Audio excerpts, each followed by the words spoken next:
Hello दोस्तों, तो कैसे हो। स्वागत है हमारा आपकी आज की नई वीडियो के अंदर। तो दोस्तों हम बना रहे हैं एक मिनी फार्म हाउस। तो दोस्तों हम अपने ट्रैक्टरों का यूज करके फार्म हाउस बनाने वाले हैं। तो आपको हम दिखा देते हैं कहाँ पर हम फार्म हाउस बना रहे हैं। तो दोस्तों हम यहाँ पर बना रहे हैं फार्म हाउस।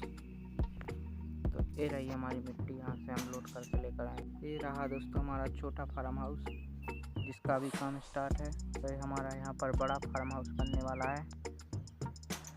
तो दोस्तों फार्म हाउस बनाने के लिए मिट्टी ले जाने के लिए हम जॉन्डियर ट्रैक्टर का इस्तेमाल करेंगे अपने। तो चलिए ले चलते हैं।